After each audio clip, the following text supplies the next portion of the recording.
Hi there, this is Jen, and thanks so much for joining me today. Today I am excited to share the newest release from Visible Image, and this is a Christmas release. It's actually available for pre-sales now, and the official release date is July 1st. So I am making a card using several of the new stamp sets. This first one is called Distressed Christmas. So you've got two stamps in this set, just some really awesome background stamps, some lettering and some numbers, and then this lovely Poinsettia Grunge stamp set with several poinsettias. And so I'm going to go ahead and start with a panel that's a little bit smaller than 5 by 7, and this is a piece of watercolor cardstock, and I'm using some VersaFine Clair in the color Pine Cone, and I'm stamping it in the ink with just using my hand and then stamping off several times onto a piece of paper just to make sure that I get a lighter impression than that full ink. And then I am also using the second stamp set in that set with more of the numbers on them, and I'm just stamping that around the card several times as well. And then I'm doing a technique today that I saw on Pinterest, and it's really cool using some of the drywall tape. And so I'm just going to take a piece of drywall tape and cut it, and then I'm going to cut a slit down the middle and then just tear it so that I get a little bit of that fringe look on the edge. And this is a little bit tacky on the back, and so I'm going to go ahead and stick that down to my cardstock. And then I'm going to take another extra little piece and stick that down as well. And so what I'm doing is I'm going to add a little bit of glitter to that, but I'm going to add some color first. So the colors I'm using are both Distress sprays, and so I'm going to grab the Seedless Preserves first, which is one of my favorite colors. I actually really love the purples in the Distress sprays, the Seedless Preserves and the Dusty Concord, and so I will be using both of those today.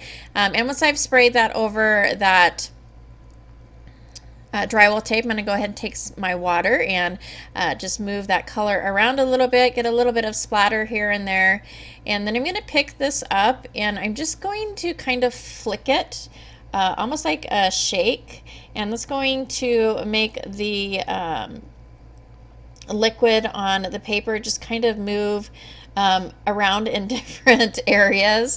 Just kind of a really cool organic look. It's just sprayed out a little bit.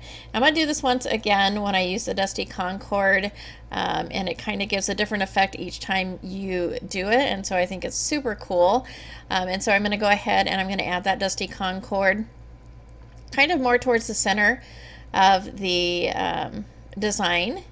And then once again, I'll spritz that with water, and then I'm going to shake the cardstock again, and you'll see that the color kind of moves out from underneath of that a drywall tape, and so it's kind of moving along the sides and then up along the edge of that. It was super fun. So after I've dried the panel, I'm going to take an old brush, and this is I'm actually using flake and glitter glue, but you can use any type of glue that you prefer for this. So I'm adding the glue partly to make sure that my drywall tape is adhered, but mainly I am adding the glue so I can add some glitter. So I'm using Distress glitters today. The first one I'm using is Seedless Preserve. So I'm just taking my fingers and just pinching it out of the little container. I find doing it this way, it doesn't waste as much, and then I don't have to worry about putting any back into the container. It is a little bit messier because you do have it stuck to your fingers, but I easily wiped that off with a baby wipe. The second color that I'm using is Vintage Photo, so I'll go ahead and sprinkle a little bit of that color on as well. And then I'll wipe my fingers off, and I'm using the last one, which is Clear Rock Candy, and so I'm just going to pinch that and sprinkle that over my panel. And then I'm going to take my fingers and kind of just lightly press the glitter into the glue. And then after I applied the glitter the first time, I went back over with those same colors and filled in the space just to add a little more sparkle to the panel. And then I'll go ahead and set that aside to dry, and I'll get started on my poinsettia. So I've already stamped these up using some VersaFine black. on Bristol Smooth cardstock, and I am using these koi brush markers to add a little bit of color. And so I'm mainly using a little bit of, I believe it's an umber color, and then a lilac and a lavender, so it's a little bit of a kind of a pink purple.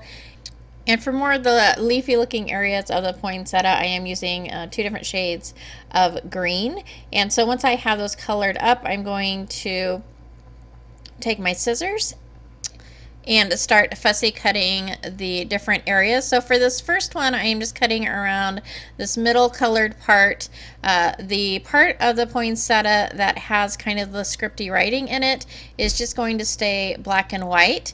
So I did not color that portion, but I'm cutting right on the line so I get a nice even look when I go ahead and adhere this to that main portion. And I will fussy cut that out as well, again trimming right along the lines. And then I am also going to cut out the middle portion of the poinsettia. So to do that, I'm taking my craft knife and I'm just carefully going around the edges of this. It is a small area, but it actually wasn't too hard to cut with this knife. And then I'll just pop that out and then use my scissors to trim off any of the areas that I didn't get all the way with the craft knife. Then I'm going to start gluing this together. So I'm just going to glue kind of towards the center of the piece. I don't want it laying totally flat, so I didn't add any glue to the ends. And then I will add that middle piece and then put my stamping block on to let that dry. And then I'm going to mat my panel, but first I went ahead and I sprayed it with a little bit of varnish to make sure that that glitter stays adhered to my panel. And right now I'm just burnishing that to get off any maybe loose little pieces of glitter, which there weren't actually very many, so it's sticking pretty well. But I did go ahead and spray that with some varnish. I like the varnish because it keeps everything there, and it actually I think it makes the color look a little bit brighter than it was otherwise. And then I just added a little bit of adhesive to the back of this and adhered this to a brown piece of 5x7 cardstock. And then I added a little bit of silver thread, and on the back of the poinsettia I added some foam as well as some liquid adhesive, just because I am adhering it on that bumpy glitter surface and I wanted to make sure that it adhered really well. And then I added a few different little gems, and then I took the small poinsettia and stamped that up and then cut it in half, and I'm just going to kind of push that underneath the main poinsettia just to add a little bit of bulk to it. I apologize. And then, of course, no card is complete unless there's a little bit of splatter. And so I have taken a little bit of white ink and watered it down, and I'm going to splatter that across the card. That's going to complete the card. I really loved doing this. It was so fun to get out that glitter, which I haven't got out in quite a while. Not as messy as I remember it being. And so I hope you give this a try. It was really fun, and I hope you check out the rest of the new products from a Visible Image, as well as the inspiration from the design team. As always, if you like this video or found it informative, please go ahead and give a thumbs up. Thanks so much for joining me today, and I hope to see you next time.